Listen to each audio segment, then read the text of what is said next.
Om Namo Bhagavate Vasudevaya. Om Namo Bhagavate Vasudevaya. Om Namo Bhagavate Vasudevaya.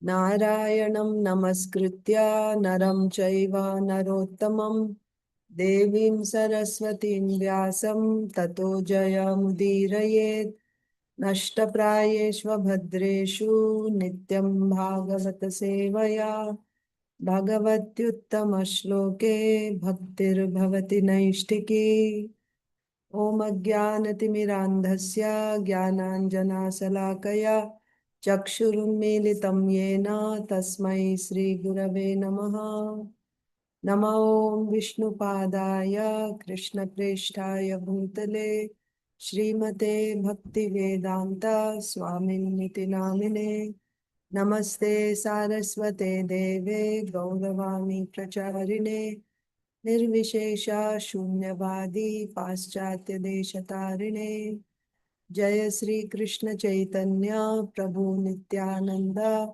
Sri Advaita Gadadhara Sri Vasadi Gaura Bhakta Vrinda Hare Krishna Krishna Krishna Hare Hare Hare Rama Rama Rama Hare Hare Granth-raj Srimad Bhagavatam ki Jai Srimad Bhagavad Gita ki Jai Srila Prabhupada ki Jai Samaveta Gaur Bhakta Vrinda ki Jai. Hare Krishna, dear devotees. I welcome you to today's Srimad Bhagavatam for All session. Today is April 3rd, 2026, and we are reading from Srimad Bhagavatam, Canto 10, Chapter 8. Chapter 8. The title is Lord Krishna shows the universal form in his mouth to his mother. And in that chapter, we are reading about the name-giving ceremony of Balaram. So yesterday, in yesterday's session, we saw that Nanda Mahārāja is very eager that Garga Muni perform the name-giving ceremony of Krishna and Balaram. So,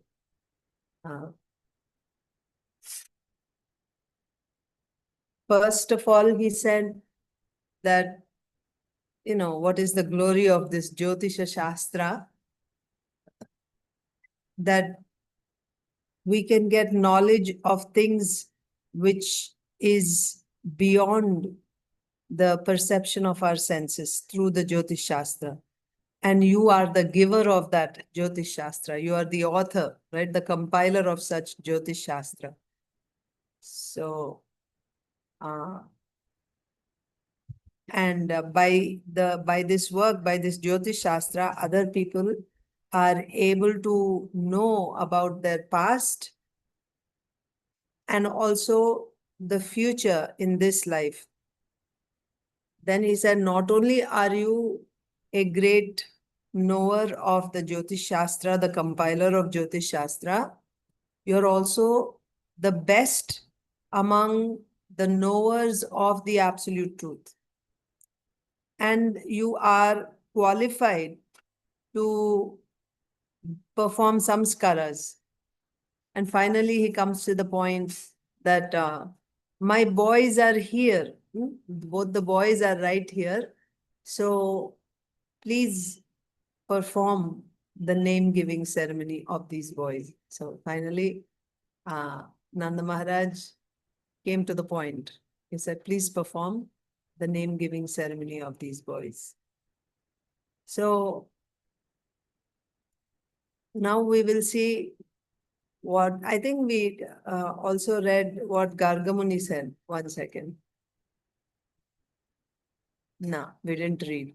But what is, within that only we said, yes. So he said, Balayor Anayor. My boys are right here. And you are eligible, you are qualified to do the name-giving ceremony. So he was indicating that, please, that means Nanda Mahārāja said, so the boys are right here.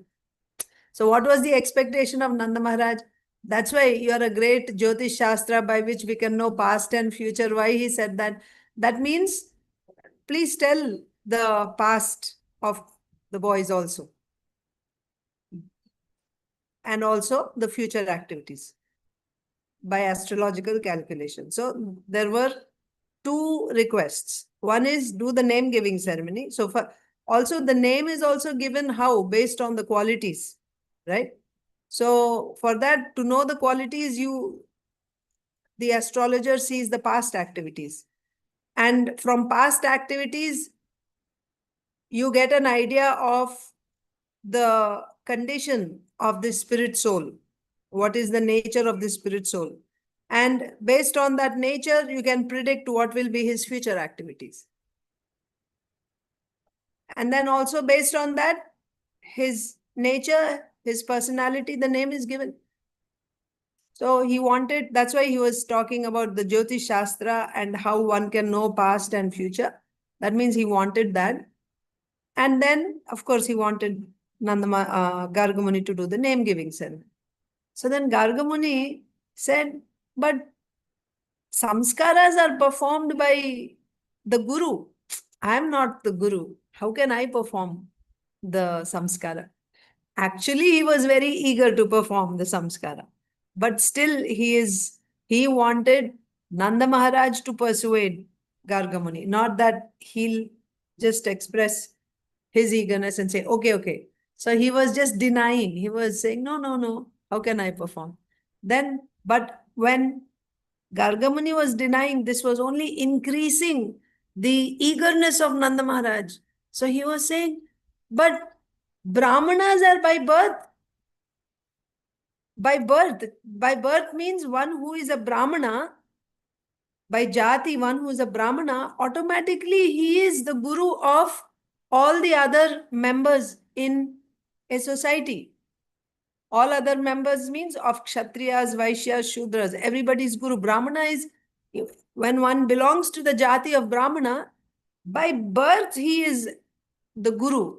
And what to speak of if he has gyan?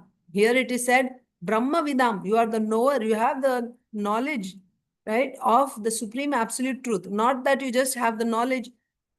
Amongst all the knowers of the absolute truth, you are the best. Then how much more qualified you are?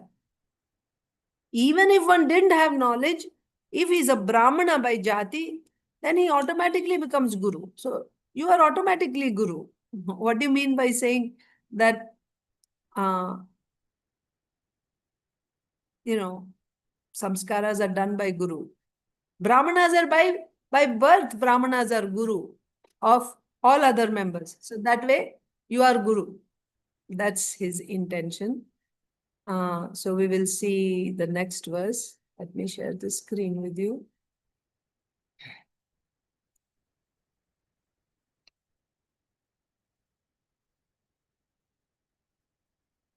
Today's verse is text 7.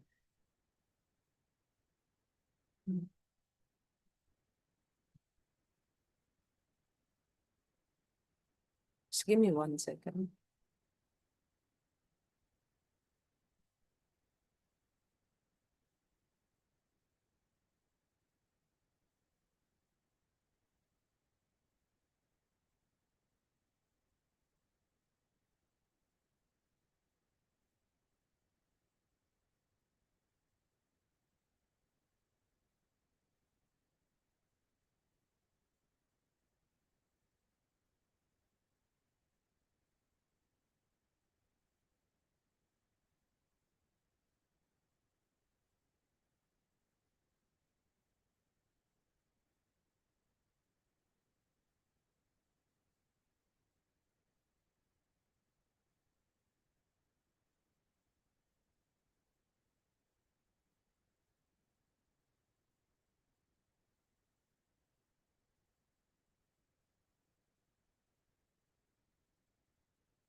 Yeah. So I was just seeing if there's any additional points given by Srila Vishwanath Chakravarti Thakur about this. So Nanda Maharaj continued, such a great personality coming to my house is just for my benefit. The benefit is twofold, for the present life and future life. Of the two, I am now requesting you to deliver the auspiciousness of this present life. So previous verse, Nanda Maharaj said, right? So if Garga Muni said, if I am complete in myself, then why did I come to your house? So Nanda Maharaj said, great personalities, they go to the homes of grihasthas, nishreyasam, to do benefit for them. What type of benefit? There's both benefit in this life and benefit for future life. So here, now I am requesting you to deliver the auspiciousness of this present life. And then he began to speak, you are not only the best among astrologers, but you are also the best among those who know God. You are most qualified to perform the necessary samskaras because you are expert in telling the future and in chanting mantras. So Garga Muni said, but these functions should be done by the Guru. Nanda Maharaj replied, just by their birth, the Brahmanas are spiritual masters for all humans. So exactly whatever I said, that's all. Okay. Now let's go to the next verse. Text 7. śrī-garga uvāca yadūnām aham ācāryaḥ khyātaś bhuvi sarvadā sutaṁ mayā saṁskṛtaṁ te manyate devakī-sutam. śrī-garga uvāca yadūnām aham ācāryaḥ khyātaś bhuvi sarvadā sutaṁ mayā saṁskṛtaṁ te manyate devakī-sutam. So what did Nanda Maharaj say? Nanda Maharaj said, you are Guru. Brahmanas are Guru. By birth, Brahmanas are Guru of all other members. So what qualification do you need? You are automatically Guru of the whole society. Being a Brahmana, you are qualified to be a Guru. And not only Brahmana, you have knowledge and you are qualified to do samskaras. And you are automatically Guru. So please do. That was his point. So in response to that, now Garga Muni is saying, Nanda Maharaj, there is no problem. What you are saying is true. There's no problem. I can do the name-giving ceremony of your boys Krishna and Balaram. But still there is one problem. There is only one problem. What is that problem? This verse is saying, yadūnām aham ācāryaḥ khyātaś bhuvi sarvadā. I am the ācārya, the priest, the guru of the Yadavas, Yadus, Vasudeva, right? So I am the priest of the Yadus and khyātaś bhuvi sarvadā. This is a well-known fact all over the earth. I am famous all over the earth as the ācārya, as the teacher, as the priest, as the guru of the Yadus, of the Yadavas. This is the problem. Okay?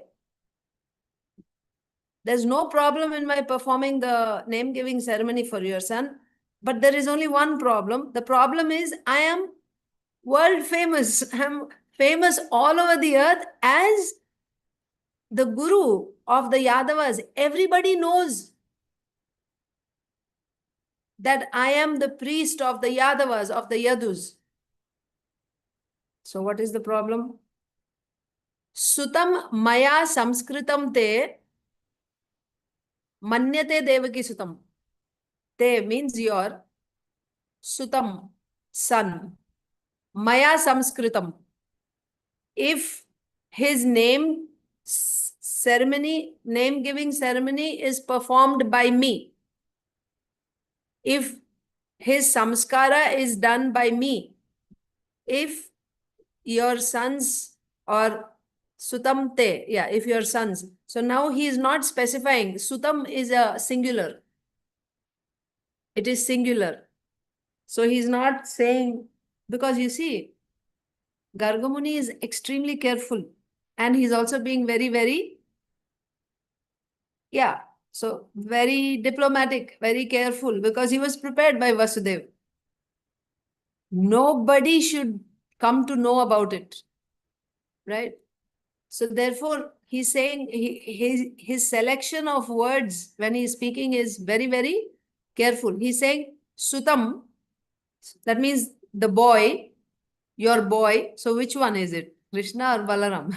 Or it can mean both of them. Singularly, he's saying, if your son's name-giving ceremony is performed by me, manyate devakī-sutam, then people will think that he is Devaki's son.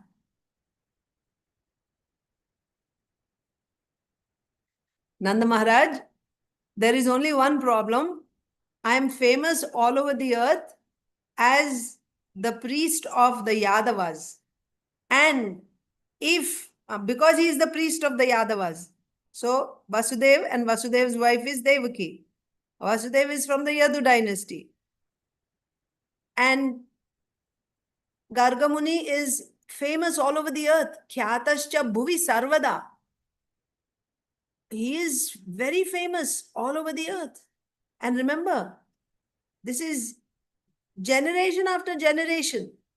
His lineage, they have been priests of the Yadu dynasty. So he is world famous as the priest of the Yadavas. And Vasudeva is a Yadava, Vasudeva's wife is Devakī. So if he performed, if the name-giving ceremony of Nanda Mahāraja's son, that means who is Nanda Mahāraja's son here? Krishna, right? So if the son is sutaṁ, right? If the son's what do you say? Or your sons, if your son's name-giving ceremony is performed by me, then everyone will think that he is Devaki's son. So Nanda Mahārāja became confused hearing this. How? If you performed my son's name-giving ceremony, then they will think he is Devaki's son. It doesn't make sense to me. Why will they think my son is Devaki's son? He's born here, he's born to Yashoda. Why will anyone think that he's Devaki's son? Nanda Mahārāja is very simple-hearted. So he didn't understand. What do you mean? So that's what this verse is saying. śrī-garga uvāca yadūnām aham ācāryaḥ khyātaś bhuvi sarvadā sutaṁ mayā saṁskṛtaṁ te manyate devakī-sutam. Translation and purport by Srila Prabhupada. Garga Muni said, my dear Nanda Mahārāja, I am the priestly guide of the Yadu dynasty. This is known everywhere. Therefore, if I perform the purificatory process for your sons, Kaṁsa will consider them the sons of Devakī. So here, sutaṁ is actually, see, singular, sutaṁ, son. Okay. So if I perform the purificatory process for your son, then Kaṁsa will consider him to be Devaki's son. Purport. Garga Muni indirectly disclosed. Also, so he actually indirectly disclosed by saying that they will consider your son to be Devaki's son if I perform. By saying that, what did he do? Garga Muni indirectly disclosed that Krishna was the son of Devakī, not of Yashoda.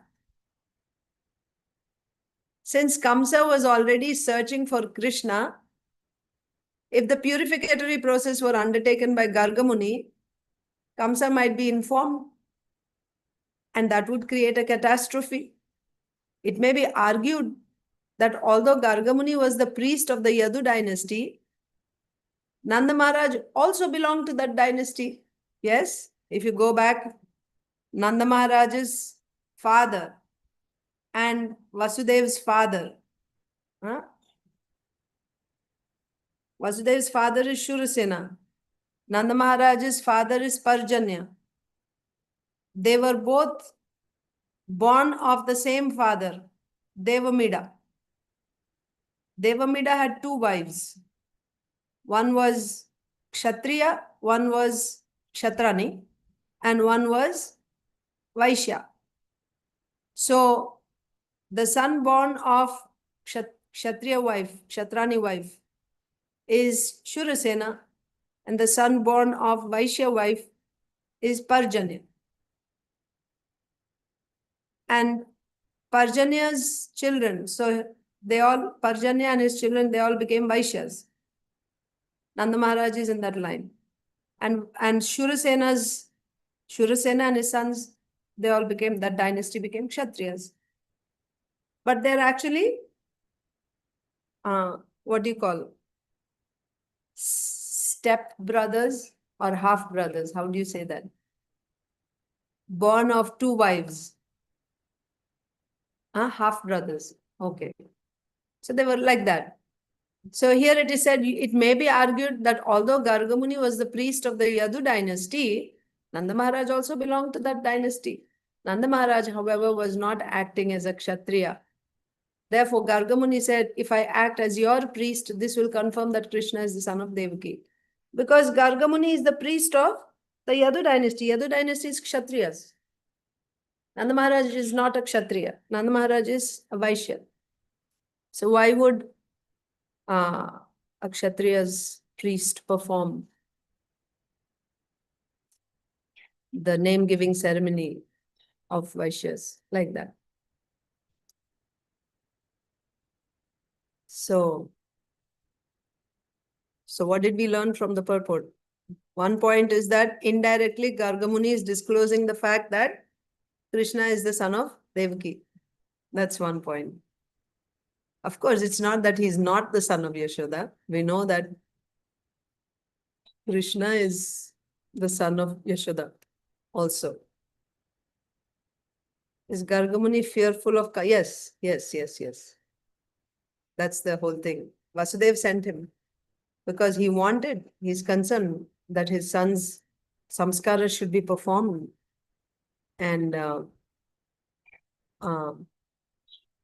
within 100 days, Kshatriya's name-giving ceremony must be performed. So it was the 100th day. So he sent Garga Muni immediately to do the name-giving ceremony. So he wanted that to be done. However, he was very careful that Kaṁsa shouldn't come to know about it. Yes. Okay. So what? So now when he said that people will start thinking that he's Devaki's son. So now Nanda Mahārāja said, doesn't make sense to me. How are you saying that he's Devaki's son? Why will people think he's Devaki's son? So that was Nanda Mahārāja's question.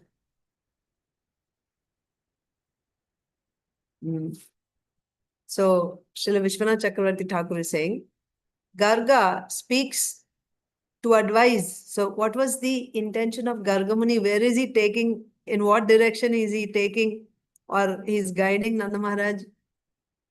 Garga Muni speaks to advise that the samskara must be done secretly because of danger to himself and Nanda from Kaṁsa. So what you guessed is right. Because of fear from Kaṁsa. So Nanda Mahārāja, you are actually a member of the Yadu dynasty, but you are not known as a Yadu because you are not a Kshatriya. However, I am well known as the priest of the Yadus. That means of the Kshatriyas. Therefore, if I don't do this ceremony secretly, there will be a lot of doubts. Okay? That's his intention. The intention of, this is Srila Vishwanath Chakravarti Thakur's commentary. So the intention of Garga Muni is, if I did this ceremony, people will suspect that your son is Devaki's son. Why? Why will they suspect? Because I am very famous as the priest of Kshatriya. of the Yadus. I'm the priest of the Yadus. Why should I come and do this ceremony? Right? But it is not clear to Nanda Mahārāja. It didn't make sense to him. So then further now Garga Muni will explain further. He'll make it more clear.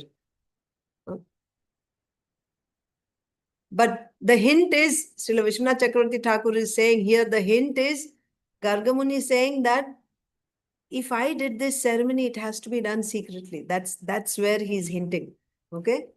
He's advising that the samskara must be done secretly. Otherwise, there is danger from Kaṁsa. There is danger from Kaṁsa. That's the point he's trying to make. Because he will think that this child must be Devaki's son. And then he can come and attack. And there will be danger for the boy, for him, for Garga Muni, for Nanda Mahārāja, for everyone. Then if Nanda Mahārāja says, no, but I'm also a family member of the Yadu dynasty, like we are coming from the same lineage, yes, but you are not known as a Yadu. No, you're not known as a Yadu. You're not known as a Kshatriya. Yadus are Kshatriyas. You're known as a Vaishya. And I am known as the priest of the Yadu. Make sense? So therefore, if I did this ceremony, they will suspect that I'm doing the ceremony for this boy is linked to the Yadu dynasty. And so we will see that further. How he will only explain. Garga Muni himself will explain what they will think. Okay? So now, next verse we will see. Mataji, can I ask a question on this? Yes, Mataji, go ahead. Sorry for interrupting. Hare Krishna, Dandavat Pranams, Mataji, Jai Shri Prabhupada. Mataji, I'm confused.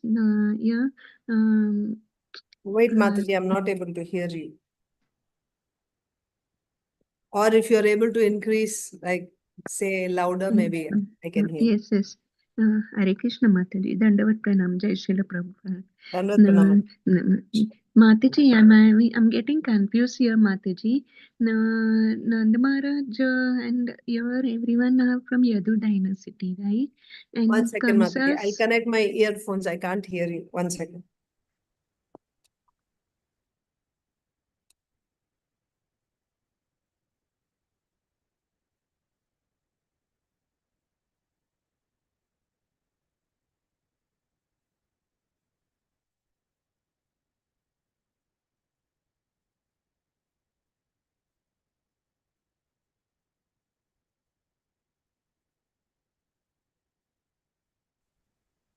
Mataji, can Yes, you tell me? Yeah, Can I ask?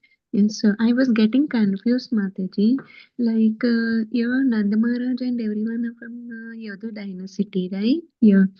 No. That is the point. Nanda Mahārāja is not counted as belonging to Yadu dynasty, even though his grandfather is a king in Yadu dynasty. But Nanda Mahārāja's line, because Nanda Mahārāja's father is Parjanya, Parjanya's mother is a Vaishya. So therefore their line became a Vaishya line. So he is not known as a Yadu. That's the point. Yadus are all Kshatriyas. And Nanda Mahārāja is known as a Vaishya. And Garga Muni is the priest of Yadus. Parjanya means that is also like dynasty, like Vaishya line. Yes, Mataji, dynasty. The father of Nanda Mahārāja. Okay. Then Kaṁsa is in which dynasty will come? Kaṁsa will be in Yadu dynasty. So even in the Yadu dynasty also there are different clans. There's Vrishnis, Dasharhas, like that. So Kaṁsa belongs to that only, Bhoja dynasty. So he actually took over all the, kingdoms of all the various dynasties. He just took over. So we'll continue, Mataji. Okay, thank you. Hare Krishna. Hare Krishna. So now this Garga Muni, when he said that if I perform the name-giving ceremony of your son, then everyone will think that he's Devaki's son, Nanda Mahārāja couldn't get that. He said, why will they think he is Devaki's son? Why will they think he is Devaki's son? So then Garga Muni is saying, I will explain to you. Just listen. I will explain. And then he's saying this verse. Kaṁsaḥ pāpa-matiḥ sakhyaṁ tava cānakadundubheḥ tava cānakadundubheḥ tava cānakadundubheḥ devakyā aṣṭamo garbho न स्त्री भवितुम अर्हति. फिर से कम्सः पापमतिः सख्यं तव चानकदुन्दुभेः देवक्या अष्टमो गर्भो न स्त्री भवितुमर्हति इति संचिन्तयन् श्रुत्वा देवक्या dārikā-vacaḥ अपि हन्ता गता शङ्कस्तर्हि तन्नो नयो भवेत् इति संचिन्तयन् श्रुत्वा देवक्या dārikā-vacaḥ अपि हन्ता गता शङ्कस्तर्हि तन्नो नयो भवेत्. Now what is Garga Muni saying?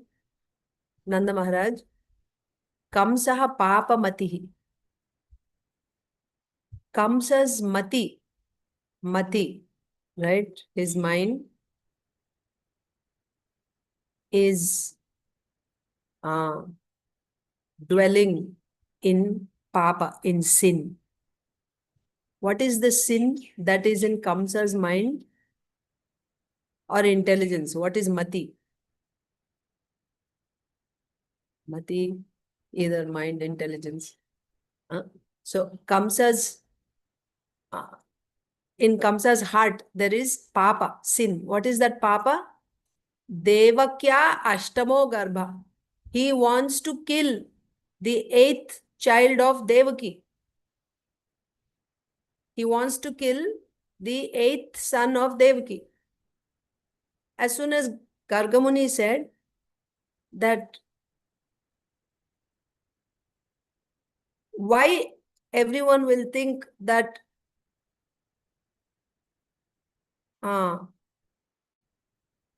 your son is Devaki's son, if I did the name giving ceremony is, so why will they think? So here everyone means,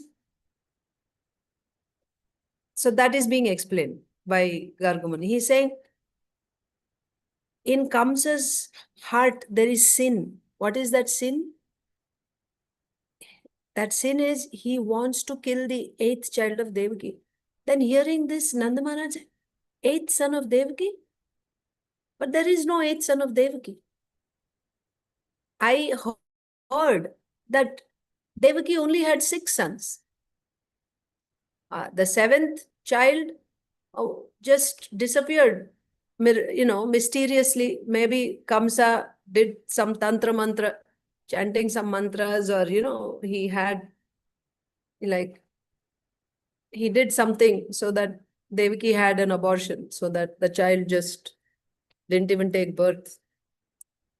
And then the 8th child turned out to be a girl, and I heard she just, went into the sky and just disappeared. So Devakī didn't even have 7th and 8th children.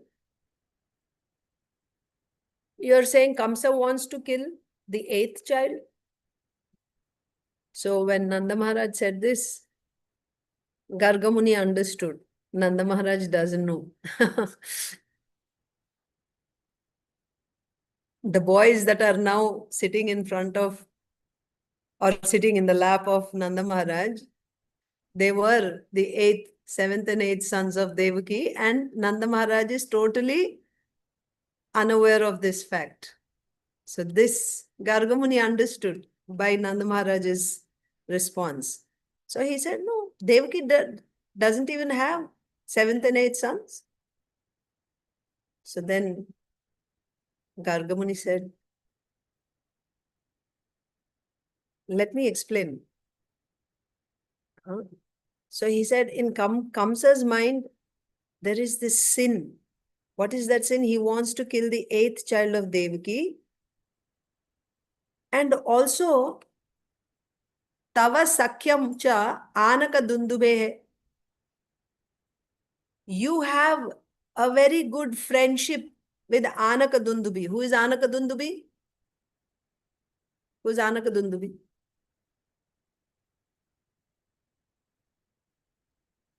Vasudev ji. Yes, Vasudev ji. correct. So Vasudev ji is ācāryaḥ. So Nanda Mahārāja, you have a very close friendship with Vasudev ji. Still, Nanda Mahārāja. So I have friendship with Vasudev. The thing is, one thing is that, so first of all, Kaṁsa has this sin that he wants to kill the 8th child of Devakī. Now just connect all these points. He wants to kill the 8th child of Devakī. But one more thing is that 8th child cannot be a female child. Na strī bhavitum arhati. How Kaṁsa came to this conclusion that the 8th child cannot be a girl, a female child? Iti sanchintayan shrutva devakyā dārikā-vacaḥ. Devaki's daughter, he came to know this, he concluded this, that the 8th child cannot be a girl by the words he heard from Devaki's daughter. Devakyā dārikā means Devaki's daughter. Vacaḥ. So, what were the words of Devaki's daughter? So, when Mahamaya went into the sky, right? Durgaji, what did she say? That the child that will kill you has already appeared somewhere else. Where? Yatra kvava. Somewhere. Here, there, somewhere. But he is already there. He has taken birth. That means, what did Kaṁsa conclude from that? Durgaji said that the person who is supposed to kill, what was the Akashvani in the first place? aṣṭamo garbho of Devakī, the 8th child of Devakī will kill you. First point. And now Durgaji is saying that the child who will kill you has already appeared somewhere else. That means the 8th child of Devakī, the way 7th child just disappeared, right? Like mysteriously. Disappeared means he thought, oh, there was a miscarriage, so he thought he died. Kaṁsa thought the 8th child died, 7th child died. So the way the 7th child mysteriously disappeared, now the 8th child, he's thinking, he concluded that 8th child is supposed to kill me. But here 8th child turns out to be a girl, right? And Durga Devi, who appeared as the girl, she said that the child, the person, because he was previously also killed by Vishnu, right? Kalanemi, as Kalanemi. So the person who is going to kill you has already appeared somewhere else. So with this, Kaṁsa is concluding the person who's going to kill me has appeared somewhere else, means Devaki's 8th child did not take birth from Devakī. Rather, Devaki's aṣṭamo garbha took birth somewhere else.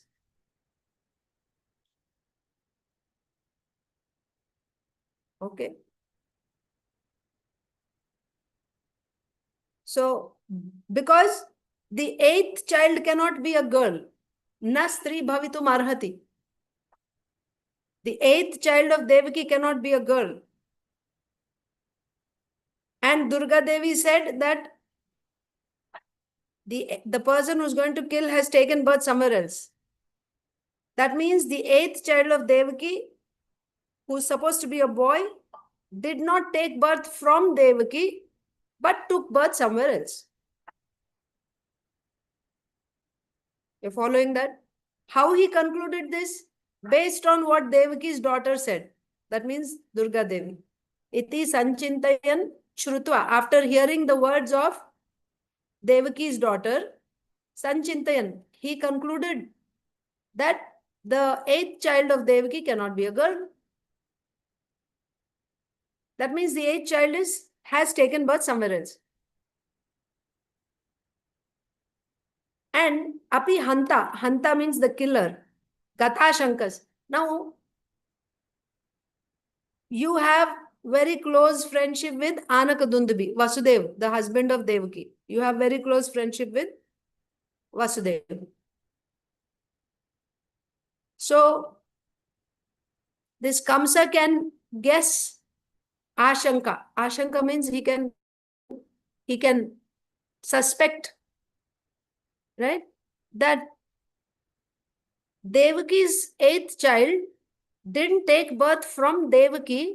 Maybe the 8th child took birth in Nanda Mahārāja's house instead of in Devaki's house. Why? Because Vasudeva and Devakī are very close. Vasudeva and Nanda Mahārāja are very close friends. There's a very close friendship. Because of that, instead of taking birth in Vasudeva's house from Devakī, the child must have taken birth in his house. If I perform this name-giving ceremony, I, who am the priest of Vasudeva, it will only be reconfirmed to Kaṁsa that why is Vasudev's priest doing the name-giving ceremony for Nanda Mahārāja? Nanda Mahārāja is close friends of Vasudeva, and Devaki's 8th child is born somewhere else. It's likely that this child took birth in Nanda Mahārāja's house because Vasudeva is close friends. And now Vasudeva's priest is doing the name-giving ceremony. Now, when this word spreads around, when people will talk about it, that Garga Muni, Vasudeva's priest, came and did the name-giving ceremony of Nanda Mahārāja's son, when this word will spread, will reach Kaṁsa, he will suspect, oh, the 8th child of Devakī must have taken birth in Nanda Mahārāja's house. And if he suspects like this, tarhi tanno nayo bhavet, it's not going to be good. It's not going to be good for you, for us actually. For you, for me, for the child, it's not going to be good. This is the point. You see? Kaṁsaḥ pāpa-matiḥ, right? There is papa in Kaṁsa's mati. What is that papa? Devakyā aṣṭamo garbho. He wants to kill the 8th child. That sin is directed towards the 8th child of Devakī. But 8th child of Devakī is not there. No, you don't understand. The 8th child of Devakī, this is Kaṁsa's, in Kaṁsa's mind. He's not saying this is what it is. He says, but because Kaṁsa's mind, he has this papa, right? This sin. And according to that, he's calculating that Devaki's 8th child cannot be a girl. On what basis is thinking like this? On the basis of the words spoken by Devaki's daughter, Durgaji. What did she say? She said that the person who's going to kill you has already appeared somewhere else. He's appeared somewhere else. So that means Devaki's child has appeared somewhere else. Devaki's 8th child cannot be a strī, cannot be a female, a woman. Like this he concluded after hearing the words of Devaki's daughter, that the 8th child cannot be a girl. That means the 8th child has taken birth somewhere else. Now, you have very close relationship, friendship with Vasudeva. And if I also performed, I being the priest of Vasudeva, performed the name-giving ceremony of your son, then that killer Kaṁsa will suspect. He'll suspect that your son must be Devaki's son, who has taken birth somewhere else. That means Devaki's son took birth in your house. And therefore, Vasudeva's priest is doing the name-giving ceremony. And if he suspects like that, if the word reaches him that I did the name-giving ceremony, and if it reaches Kaṁsa's ears, it's not going to be good for us. Okay. Kaṁsa, translation and purport by Srila Prabhupada. Kaṁsa is both a great diplomat and a very sinful man. Therefore, having heard from Yoga-māyā, the daughter of Devakī, that the child who will kill him has already been born somewhere else. Having heard that the 8th pregnancy of Devakī could not bring forth a female child, and having understood your friendship with Vasudeva, Kaṁsa, upon hearing that the purificatory process has been performed by me, the priest of the Yadu dynasty, may certainly consider all these points and suspect that Krishna is the son of Devakī and Vasudeva. Then he might take steps to kill Krishna. That would be a catastrophe. Okay, purport. Kaṁsa knew very well that Yoga-māyā was, after all, the maidservant of Krishna and Vishnu, and that although Yoga-māyā had appeared as the daughter of Devakī, she might have been forbidden to disclose this fact. So Kaṁsa knew that Yoga-māyā was the maidservant of Krishna.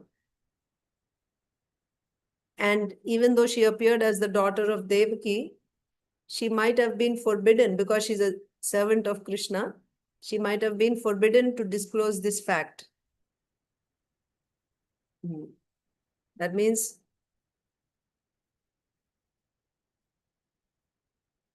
actually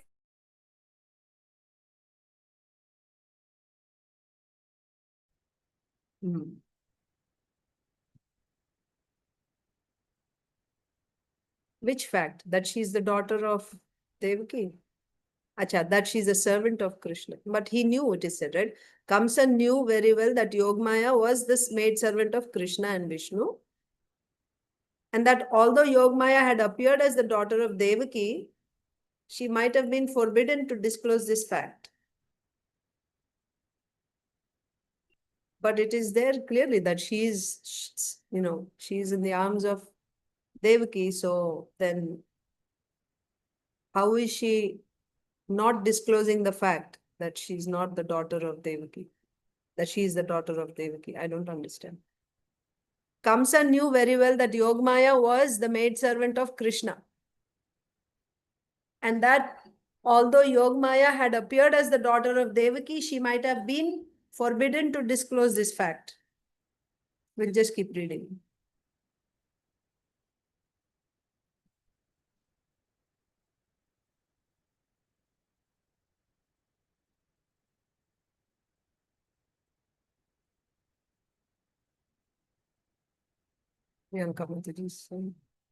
Krishna, the fact that Krishna is the son of Devakī. Like that's not being said here, no? About Krishna being the son of Devakī, but yeah, that's the thing. That's the only thing, yeah, not disclosing the fact.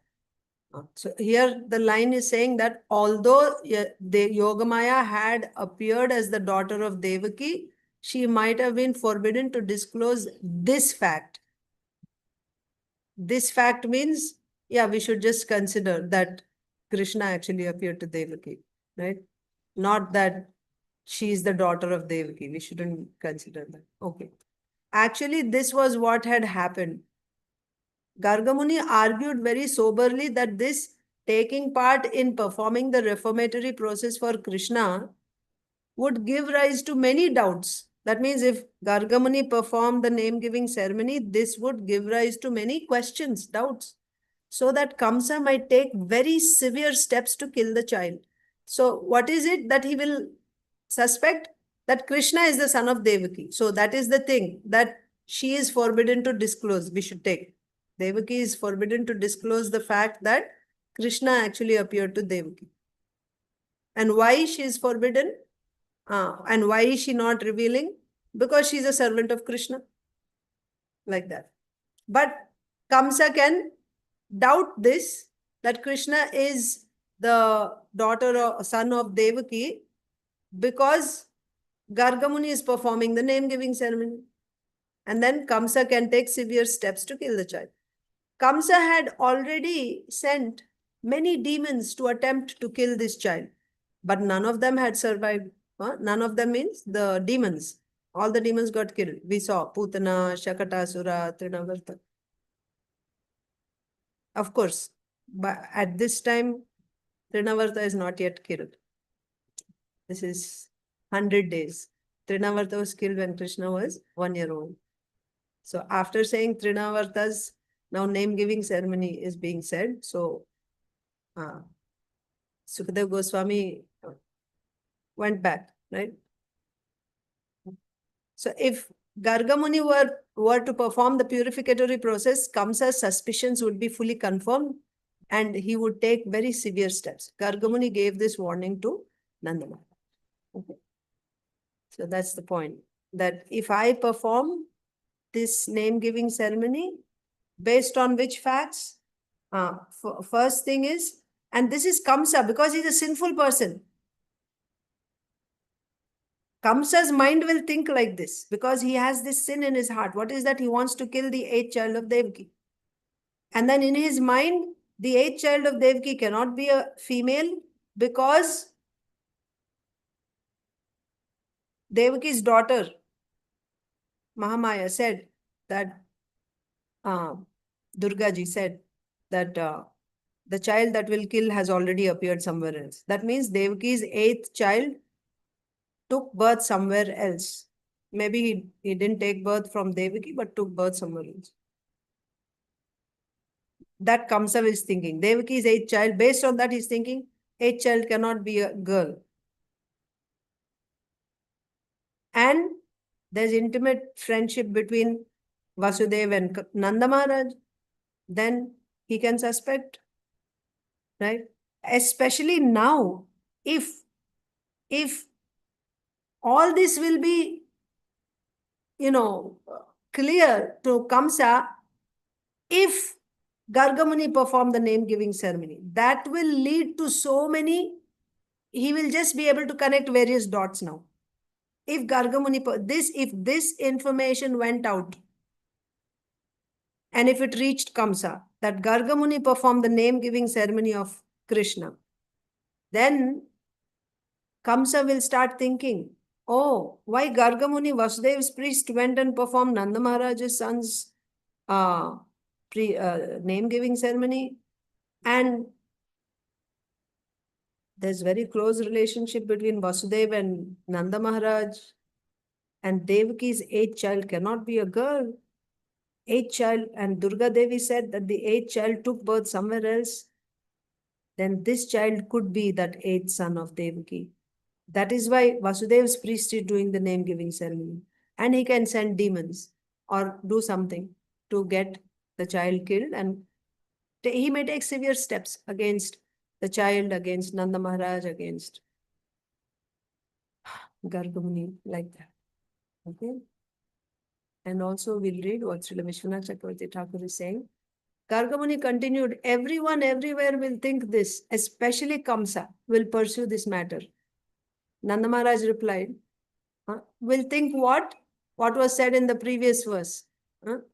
That Nanda Mahārāja, Garga Muni is a well-known priest of the Yadus. And Nanda Mahārāja is a Vaishya.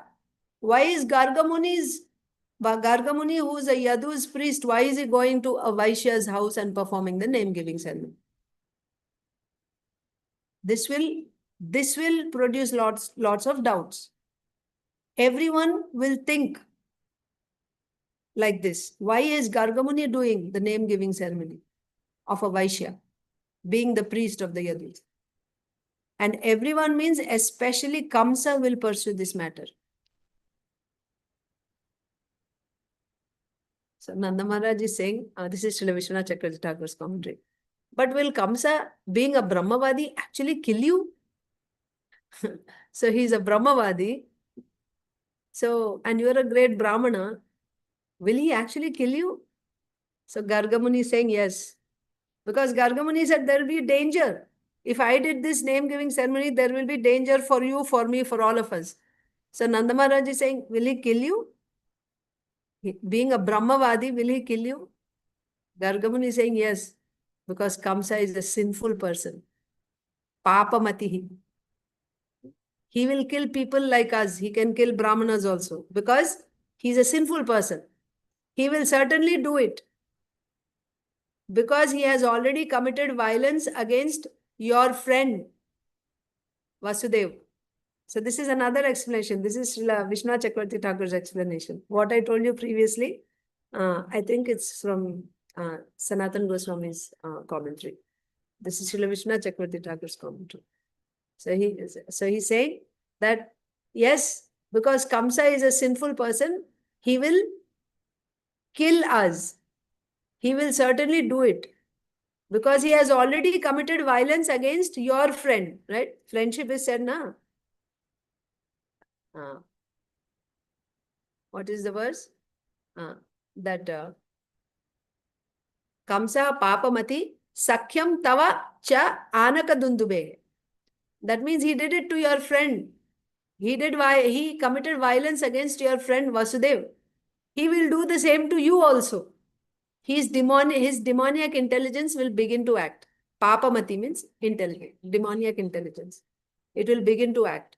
He will kill me and he can commit violence against you the way he committed violence against your friend, your close friend Vasudeva. He can do that to you also. His demoniac intelligence will begin to act. And Kaṁsa heard the words of Devaki's daughter. He thought, it is not possible that the 8th child of Devaki can be a girl. My enemy Vishnu has certainly been born to Devaki, but by the arrangement of Vasudeva, he was taken to the house of his friend Nanda. Like this he will think, my God. So if Garga Muni performed the name-giving ceremony, Kaṁsa can think, because his intelligence is, sinful, pāpa-matiḥ. So he can think like this, that based on the words of Mahama Durgaji, Devaki's daughter, he can think, it is not possible that the 8th child of Devaki is a girl. My enemy Vishnu has has been born to Devaki, because Devaki's 8th child cannot be a girl. So my enemy has taken birth to Devaki, but by the arrangement of Vasudeva, he was taken to the house of his friend Nanda. My worshipable deity Durga, who has taken the role of Devaki's daughter, said that he who will kill me has already taken birth somewhere. Having ambiguously stated that Vishnu was not born to Devaki, but somewhere else, because she didn't say that, oh, he took birth here and he went somewhere else. No, she actually said that he appeared somewhere else. He took birth somewhere else, like that. She said. So he took birth somewhere else. That means it was not clear. Whether he actually took birth to Devaki or not is not clear. So having ambiguously stated that Vishnu was not born to Devaki, but somewhere else, Durga has hinted to me that I should search everywhere and quickly kill him. Why Kaṁsa is thinking like this? That Durgaji is hinting to him that he is somewhere else. She is hinting that you go find him and kill him. Why Kaṁsa is thinking that Durgaji told him like this? Because his mind is sinful, his intelligence is sinful. He is thinking Durgaji hinted to me that I should find my enemy Vishnu who took birth somewhere else. I should find him and kill him. While thinking in this way and engrossed in looking for his enemy, Kaṁsa, upon hearing about my performance, now Garga, who's saying all this? Garga Muni is saying to Nanda Mahārāja. So he's saying, while thinking in this way, Kaṁsa, while thinking in this way, and engrossed in looking for his enemy, upon hearing about my performance of Namakarana, may conclude that Vasudev's son is in Nanda's house. Vasudeva arranged for, he thought already, right? Vasudeva arranged for, so the 8th son took birth from Devaki, and Vasudeva arranged for the child to be taken away somewhere else. But when I do the name-giving ceremony, he will conclude that Vasudev's 8th son, Devaki's 8th son, is now in Nanda Mahārāja's house. And he will come here to kill the child. This will then be a great fault on my part if I did this name-giving ceremony. This is the explanation of Srila Vishwanath Chakravarti Thakur. So I think we'll stop Bhagavatam reading here. Does anyone have any questions or any discussions before we go to Bhagavad Gita? Hare Krishna, Mataji. Yes, Prabhuji. Accept my obeisances. Somewhere before or later in the chapter, is it said that, the Krishna is born at the same time with Yasodamaya and Devakī too? Not later. This was said before. Yes. Before, right? So Krishna is actually born to Yasodamaya and Yes. Devakī at the same time. Yes. Okay. Yes, Prabhuji. Okay. That's interesting. So, yeah, I just wanted to know that. Yeah, confirm. Yeah, Yes. thank you. That's given in Harivamsa. So yes, both appeared same time.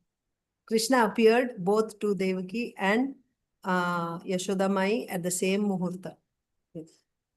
Vrajikishori Mataji. Mataji, I was thinking that, like, supposing in India a child is born, it's hundreds of children born. So how was Kaṁsa suddenly decide that Nanda's son is is Vasudev's son? Because there's plenty of kids being born. Because of the close relationship between Vasudev and Nanda. There's intimate relationship, friendship between Vasudev and Nanda. And now Vasudev's priest is going and doing the name-giving ceremony of Nanda's son. So this can lead to suspicion.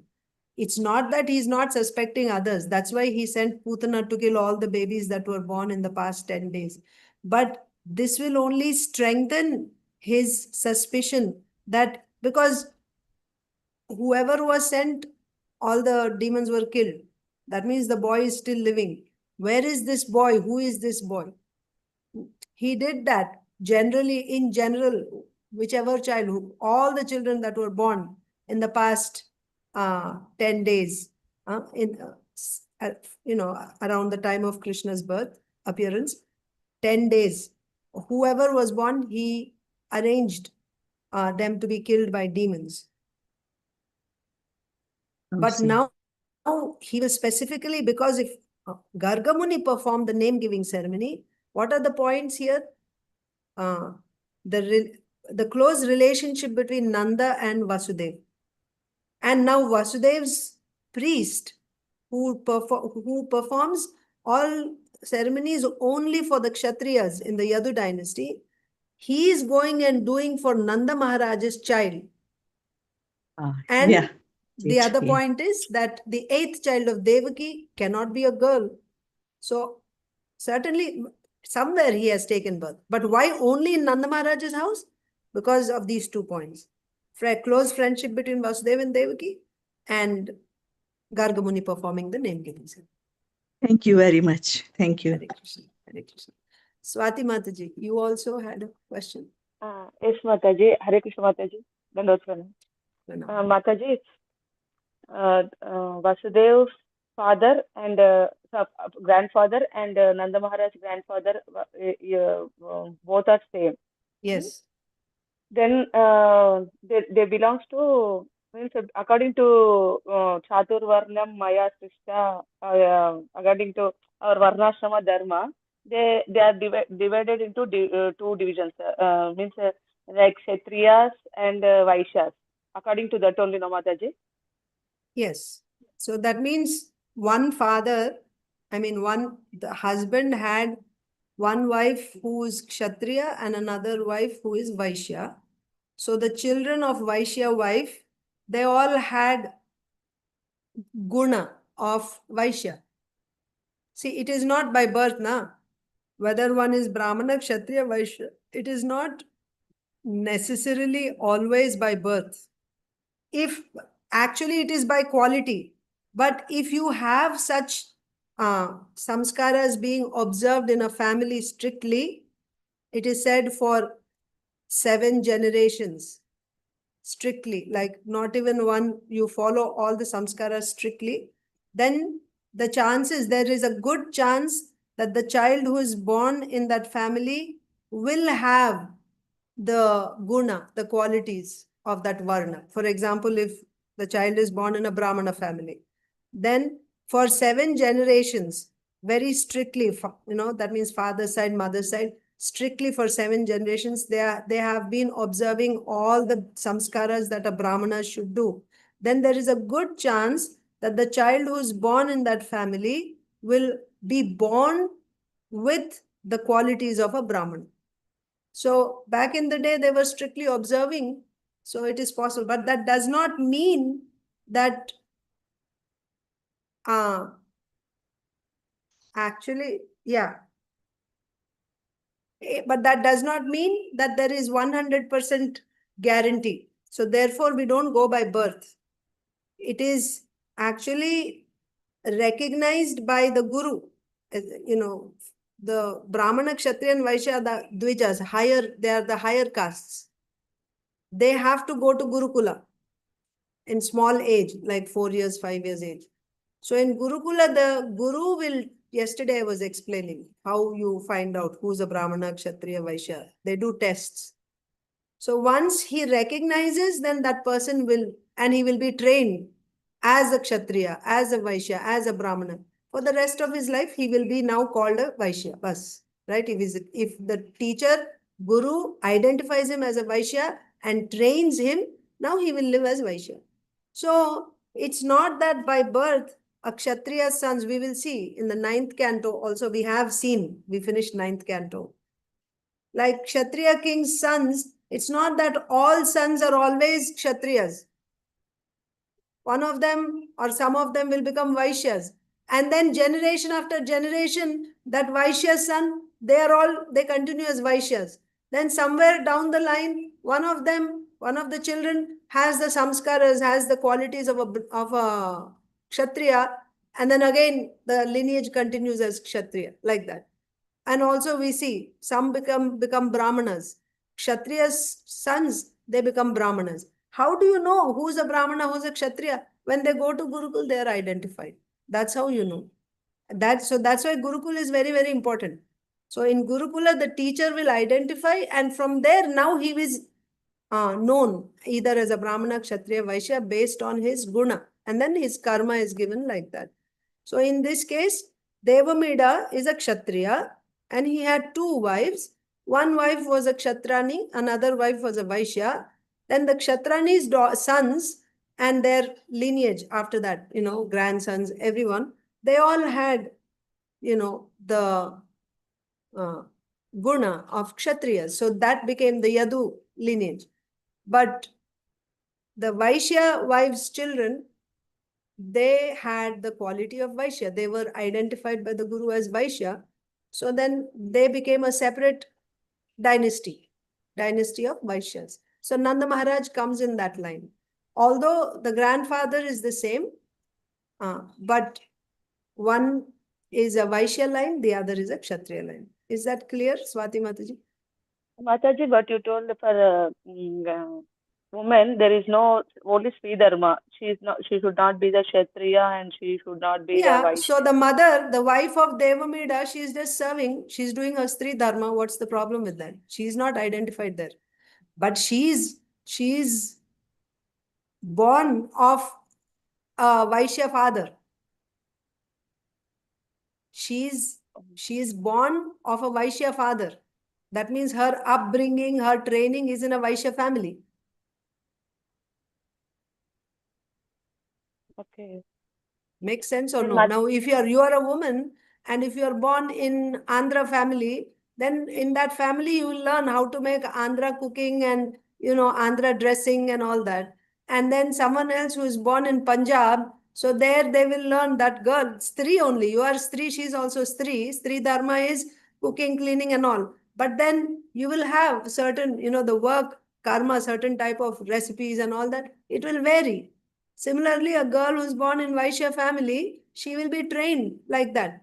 Of course, the main training is she has to learn these things, how to worship, how to cook, how to clean, how to take care of children, right? These things she will learn. But when you are raised in a Brahmana family, that is why, training is also there. So how girls will get trained? Girls are not sent to Gurukul, where the Guru will identify, is she a Brahmana, is she a Kshatriya? No.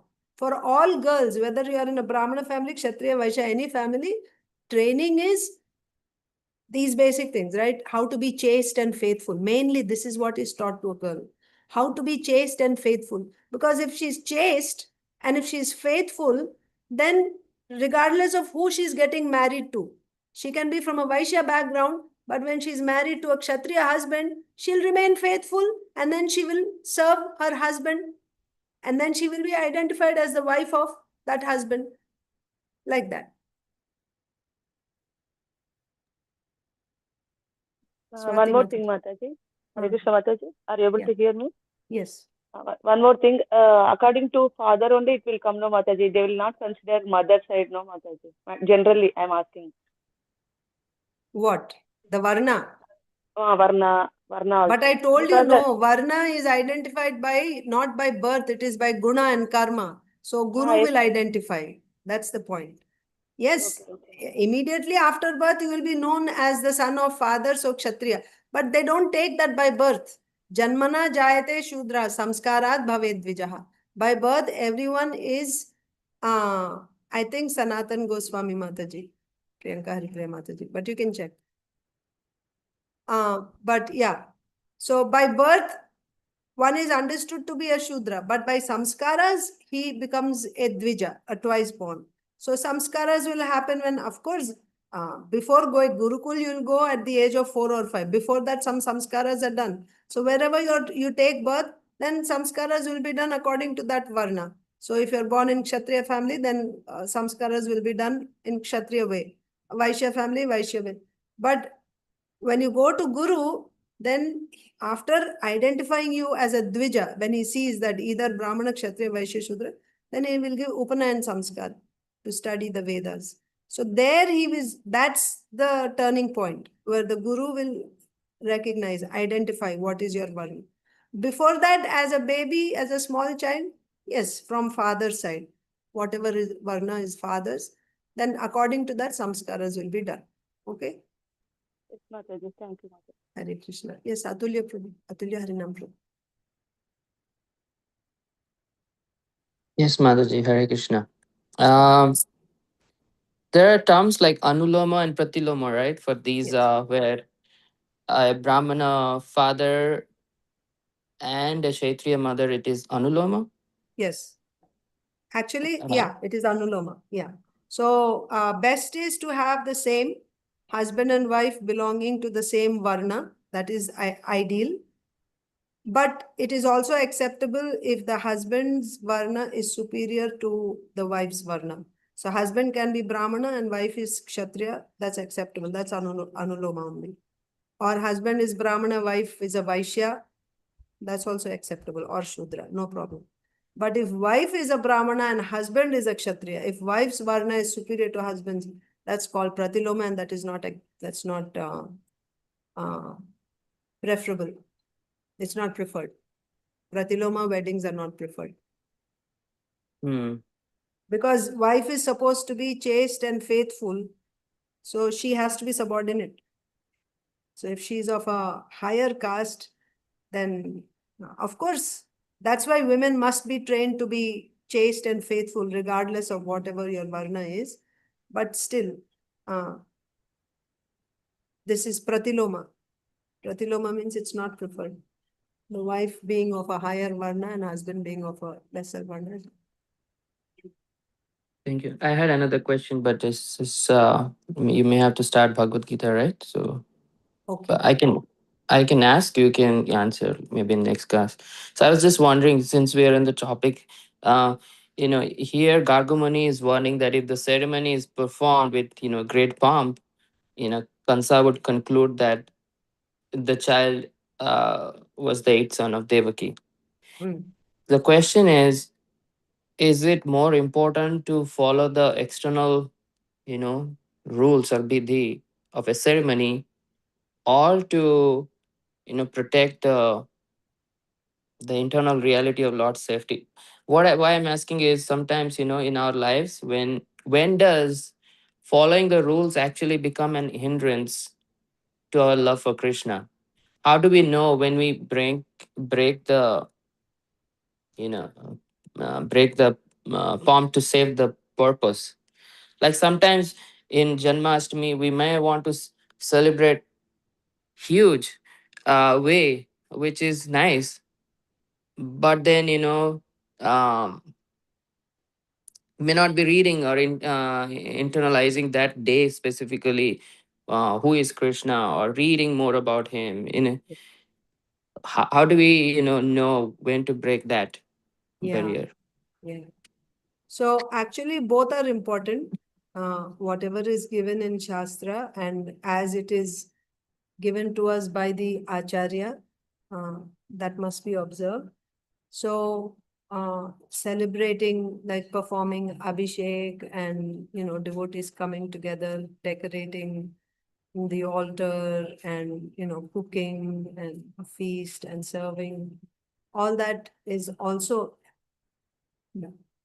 this is all direct devotional service. Reading is also direct devotional service, and archana, right, deity worship in various ways that we're doing, that is also direct devotional service.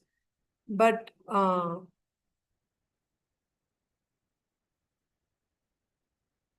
mean, when there is a lot of devotees, so this is the principle. Best is if you can just, if your mind can be completely be absorbed in Krishna.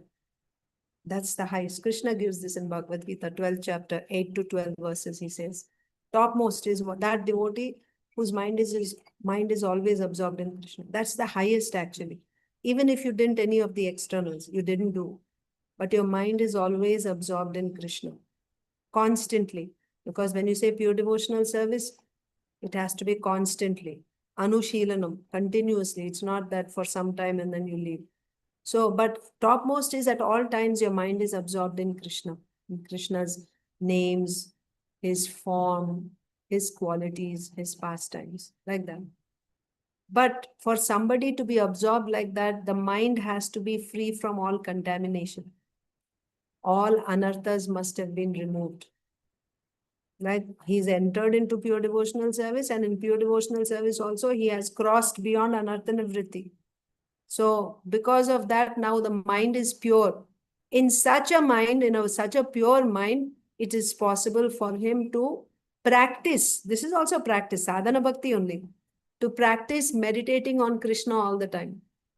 But so that is the highest. If you are able to do that, because the purpose of doing all the others is also to come there only eventually. But because we don't have the qualification to do that, then what should we do? So therefore, if you're not able to engage your internal sense, the mind and Krishna all the time, then use your external senses. So one step down, Krishna comes and he says, if you're not able to fix your mind on me all the time, then you use your external senses. What are your external senses? Eyes, nose, ears, tongue, hands, legs. You use this in Krishna's service. And that is also very good, right? So you use, but what is higher? Absorbing your mind and Krishna all the time is higher. But to do that, you need qualification. Pure mind, free from all anarthas. When you don't have that qualification, what do? Still, you should engage in Krishna's service. Now you engage with your external senses. Chant, Hare Krishna, Krishna Krishna, Hare Hare. Hear. And then hear Krishna's glories, pastimes, you hear all day. So Shravanam Kirtanam, if you are able to do all day, best, do it, very good. If you are able to do that. But the problem is, we won't be able to do that also. Because after you hear for some time, you'll get tired, you're fasting, you're sleeping. I'm saying, if you're not able to do, then what? Then you just get up and do activity, like start cooking and, offering, cleaning, do these activities, then that will keep you absorbed. So one way or the other, you have to engage yourself in Krishna consciousness. So how to do Krishna's giving step by step? If you're not able to fix, highest is fix your mind. If you're not able to do that, then do with your external senses. Only direct devotional service. If you're not able to do that also, if you don't see yourself like 24 hours, I'm not able to do only Shravanam, Kirtanam, Archanam, I'm not able to do this. Then he says, okay, you do some work and then you offer that to him.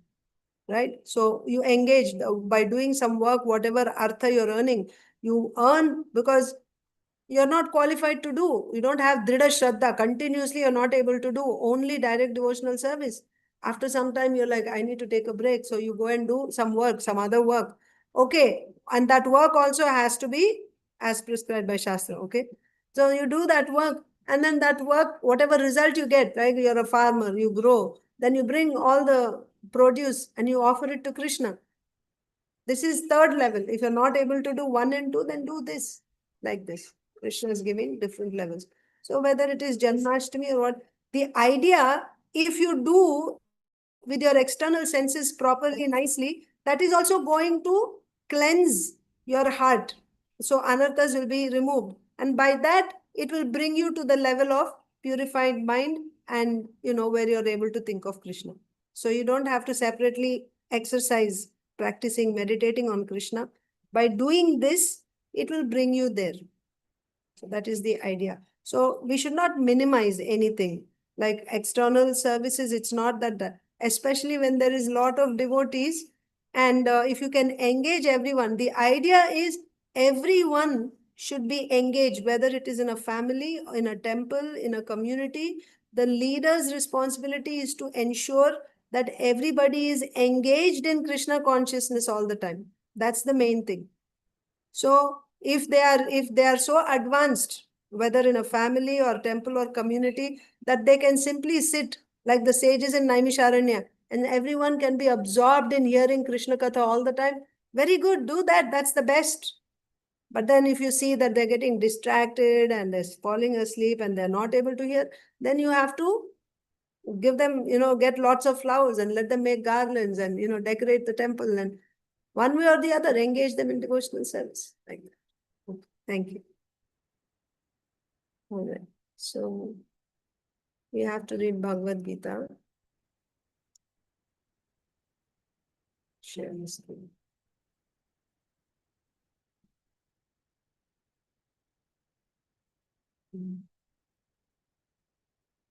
Today's verse is text 25. Yesterday, what we read was that one who knows Purusha, Prakriti, and these modes of material nature, how they are acting, then he will not come back and take birth again, right? One who understands this philosophy. So, and the main thing that we learned is, knows means what? He realizes. And how will you realize? By performing sadhana, right? It's not that simply theoretical knowing does not liberate you. He will not take birth again, regardless of his present position. So now the next verse. Dhyanenatmani pashyanti kechid atmanam atmana अन्ये सांख्येन योगेन कर्म योगेन चापरे ध्यानेनात्मनि पश्यन्ति केचिद् आत्मानम् आत्मना अन्ये सांख्येन योगेन कर्म योगेन चापरे. Now, what is happening here is, if you all remember, what did Krishna say? I'll just take you over one more time. First verse, Arjun asked questions. What is Prakriti Purusha? What is Kshetram Kshetragya? What is Jnanam Gyayam?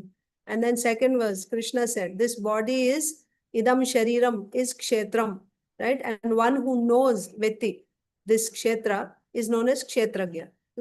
Then in 6 and 7 verses, more detail of Kshetra is said. This body, what is it made up of? That was said, okay? Then 8 to, so that means Krishna answered Kshetra and Kshetragya. And in Kshetragya also there are two. There is the individual living entity and there is Sarva Kshetragya, Paramatma. Okay? And the individual Kshetra also, who is the Kshetragya, means the knower of Kshetra. Individual Kshetragya also knows the Kshetra in two ways. When the individual is covered by Vidya, he sees himself as different from the body. And when the living entity is covered by Avidya, he sees the body as the self. This is his understanding. Okay. So that way Krishna explained Kshetra, Kshetragya. Then Jnanam Gyayam. 8 to 12 he explained what is Jnanam. These are the different Jnana sadhanas. The Jnana sadhanas themselves are known as Jnanam because when one practices these Jnana sadhanas, it culminates in Brahma Jnanam. Then what is Gyayam? What is the object that one is wanting to know or realize by following that Jnana sadhana? That Gyayam is Brahman. And what is this Brahman? This Brahman is Anadi, has no beginning, and it is subordinate to Krishna. and it has no cause and effect, like that. And then that Brahman is also Paramatma, who has his hands and legs everywhere, like that. So Paramatma is explained. So that Brahman is Paramatma, Bhagavan, Brahman, Paramatma, Bhagavan. That is the Gyayam. That is explained. Until 18th verse, we read about the Gyayam. Then in the 19th verse, Krishna is saying, so in this way, Kshetram, Jnanam, Gyayam, I have explained to you in summary. Only my devotee will be able to understand this and come back to me. Like that. That means bhakti is essential. This is Jnana Yoga, but to get the result of Jnana Yoga, bhakti has to be there. Ultimately, it is only because of bhakti that one will realize. Then from text 20 onwards, we are seeing Krishna addressing the last two questions. What is Prakriti and Purusha? So then there we saw Prakriti means the external energy, Purusha means the individual living entity who is now covered by avidya and ahankar, conditioned soul. So this Prakriti and Purusha both are anadi, they are beginningless, and their relationship is also anadi. Okay. And whatever transformations you see that are happening to this living entity and in this world, whatever, this world is a combination of this Prakriti and Purusha. All transformations that you see, they are happening because of Prakriti, with the Prakriti Sambhavan. Then further about this Prakriti Purusha, Krishna explained in the next two verses also. Karya Karana Kartritve Hetu Prakriti Ruchyate. So whatever phenomena are taking place in this world, who is the cause? Prakriti is the cause. And the happiness, who is the cause for the happiness and distress? That means this living entity is claiming to be happy and claiming to be suffering. Who is responsible for that? That Purusha. That means living entity covered by ahankar, avidya and ahankar. He is responsible. Then what is he doing? He is simply enjoying the various objects coming with from the Prakriti. And then he's getting different bodies because of his association with these three modes, like this. After saying this, up to text 22 about Prakriti, from 20 to 22 about Prakriti and Purusha, then in 23, Krishna is telling about another Purusha who is there in this body. That means not the conditioned soul, but there is Paramatma. So he is the observer, right? Upadrashta, witness. Anumanta, the one who sanctions.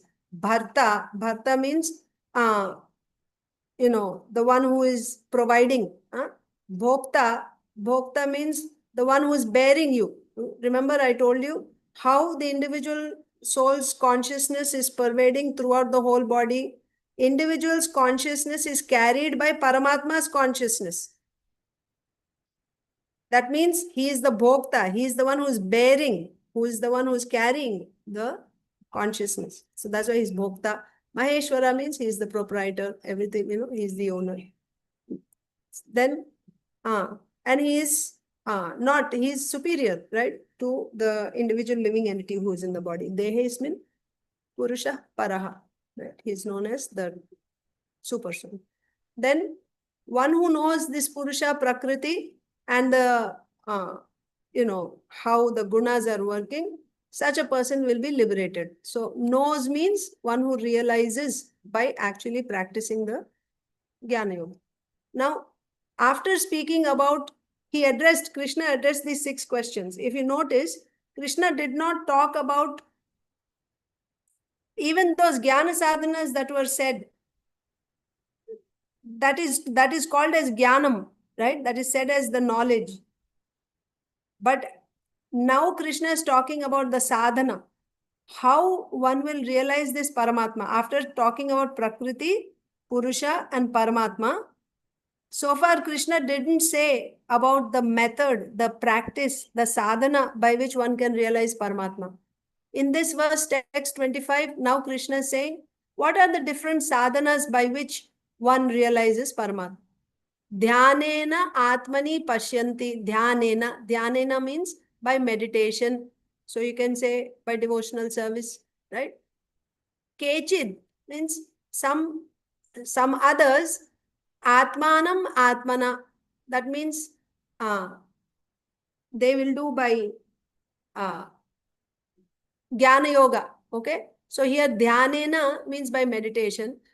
Atmanam atmana. That means by Jnana Yoga, cultivation of knowledge. Anye Sankhena Yogena, by Sankhya, following the Sankhya Yoga, and Karma Yogena Chapare, and still others by following Karma Yoga. Karma Yoga means Nishkama Karma Yoga. So these are the different sadhanas by which one realizes Paramatma. So to show this, I can, yeah, time is up. What should I do? Should I stop here and explain it tomorrow? Maybe. I think that'll be better. Maybe we'll just read the purport now and I will explain the how these different sadhanas through the transcendental diagram I can show, but I'll do that tomorrow because the time is up. I'll just read the purport.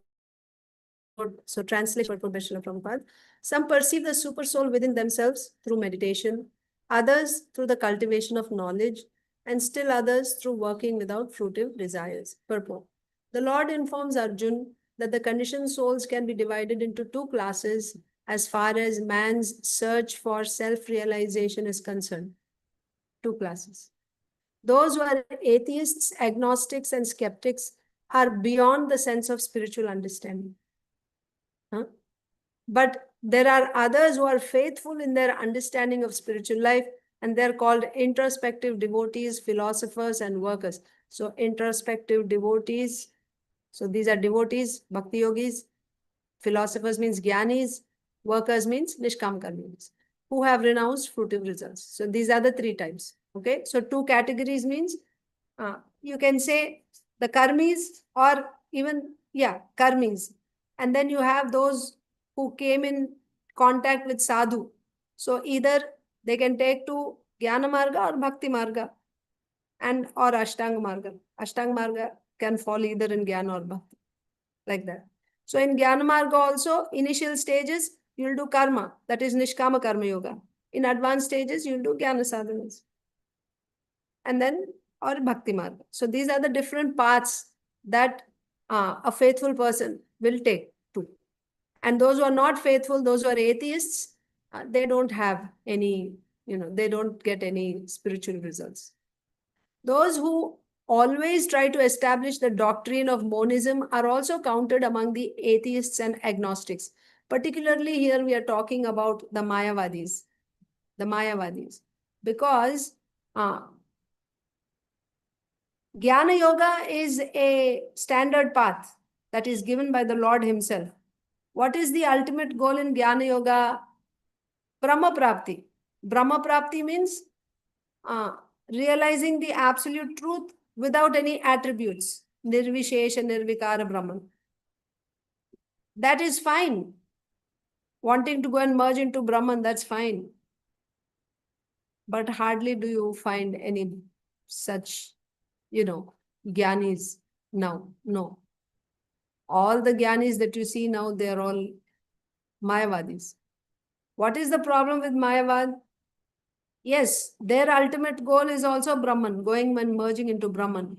However, because those who are jnanis, what is their procedure? They study Upanishads. They study Upanishads. And in Upanishads, absolute truth is described as Brahman. So their goal is Brahman, and they describe Brahman as, that's their desirable goal. That's their ultimate goal, realizing the self as Brahman and merging into Brahman.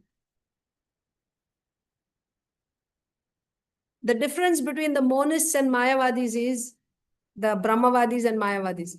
Brahmavadis don't commit offense to Bhagavan. They accept Bhagavan also as transcendental. Brahman is transcendental, Bhagavan Paramatma also transcendental. However, that is not our interest. That's not our interest. Their highest goal is Brahman. They don't commit any offense to Bhagavan. And whenever you need to do some offering to Bhagavan, they will do. For example, in Nishkama Karma Yoga, you're supposed to offer the result of your karma to Bhagavan.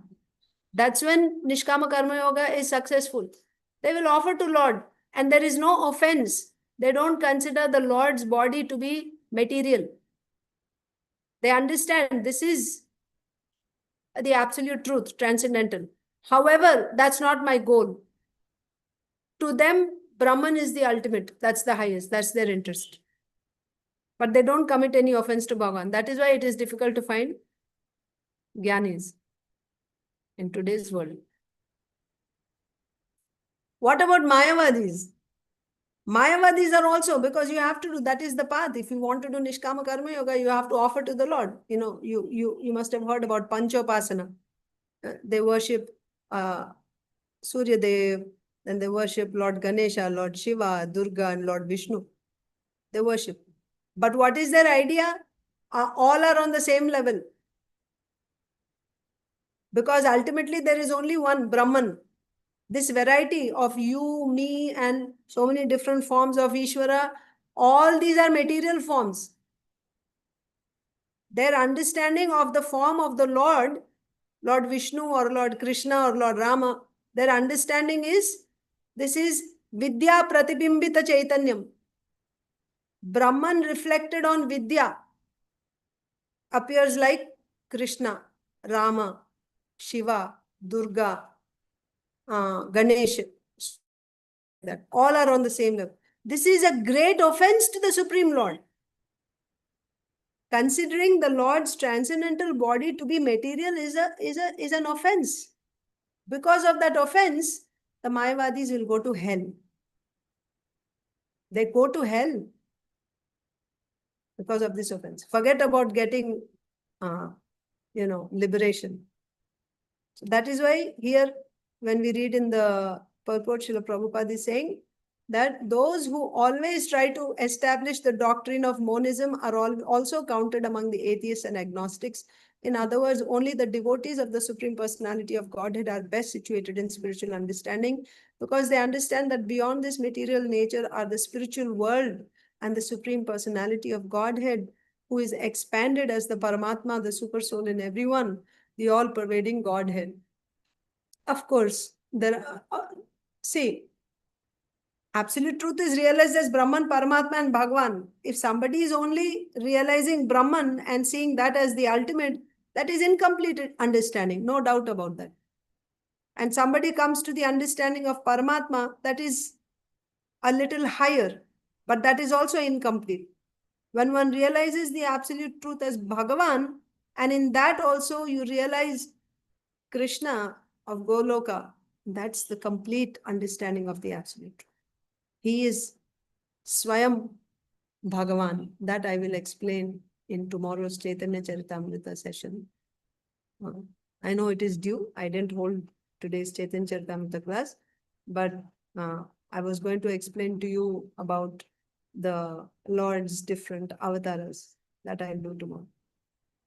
Of course, there are those who try to understand the Supreme Absolute Truth by cultivation of knowledge, and they can be counted in the class of faithful. Who try to understand the Supreme Absolute Truth by cultivation of knowledge. Yes, they can be counted in the class of faithful. See, so Gyanis are not rejected. That's a process given by the Lord. Of course, that is incomplete as compared to the Bhakti Yoga, where Bhagavan is realized. But that is also a bona fide path.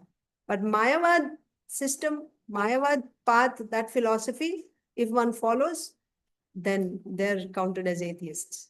The Sankhya philosophers analyze this material world into 24 elements, and they place the individual soul as the 25th item.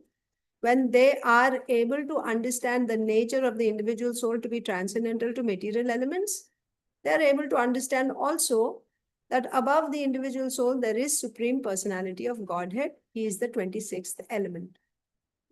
So thus gradually, they also come to the standard of devotional service to Krishna consciousness. This is the original Sankhya philosophy, which is given by Kapil Bhagwan, the son of Garga Muni and Mother Devahuti. But there is another Sankhya philosophy, atheistic Sankhya philosophy, where they say that they don't count Paramatma. There is only Prakriti and Purusha. Purusha means the soul, right?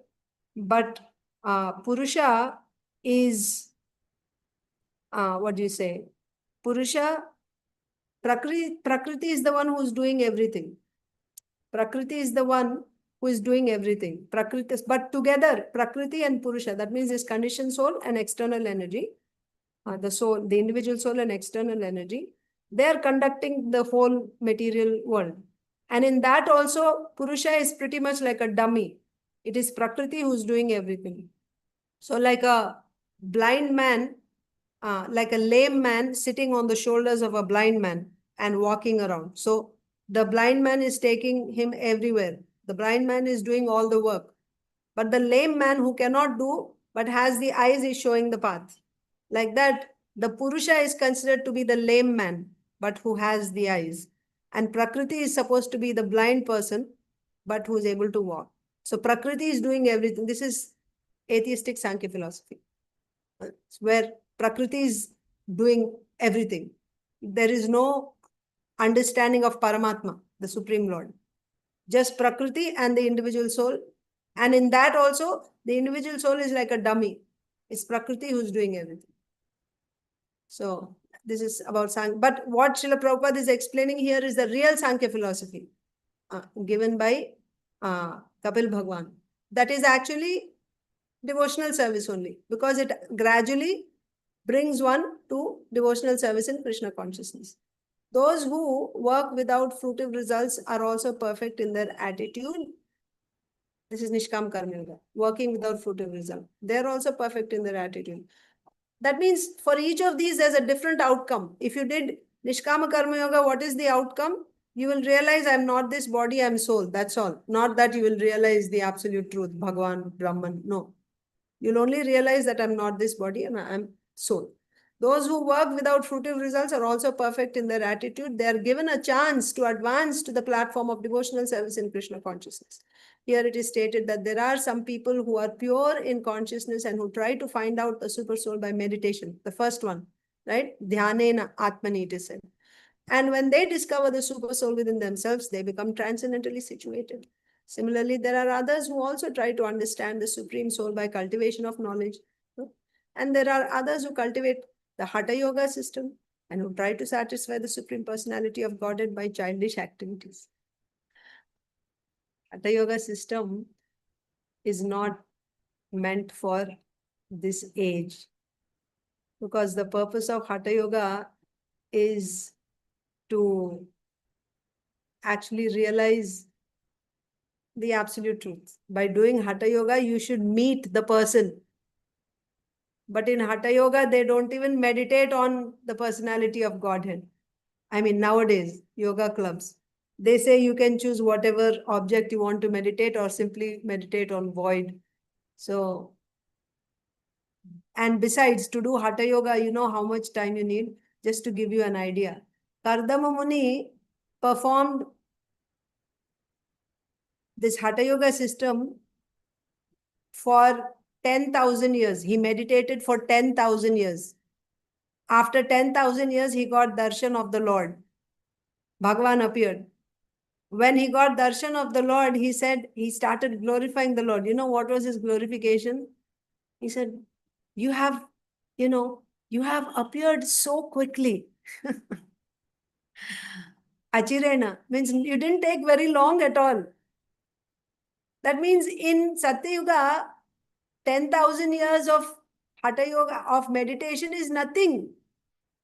It's like peanuts, right? It's like, it's nothing, 10,000 years. So soon you have given darshan. What does this tell us? First of all, the goal of Hatha Yoga is you should actually meet the person. It should bring you to the absolute truth. Either Paramatma or Bhagavan, you should be able to meet. And then Hatha Yoga takes time. If Garga Muni got darshan of Lord in 10,000 years, that was very soon. He got very quickly he got darshan. Now who is living for that long in this? The Hatha Yoga is not meant for this, what do you say, this age. And people think we'll do Hatha Yoga for health and this and that. Anyway, so we'll stop here. I was going to explain to you about these different sadhanas through the transcendental diagram, but I think I'll stop here. It's already time. Grantaraj Srimad Bhagavatam ki jai, Srimad Bhagavad Gita ki jai, Srila Prabhupada ki jai, Samaveta Gaur Bhaktivinoda jai. Mataji, Hatha Yoga and Ashtanga Yoga both are same, no, Mataji? Same. Yes, ma'am. Thank you, Mataji. Vanchakalpatarubhyascha kripasindhubhyeva cha patitanam pavanebhyo vaishnavabhyo. Thank you so much. Hare Krishna.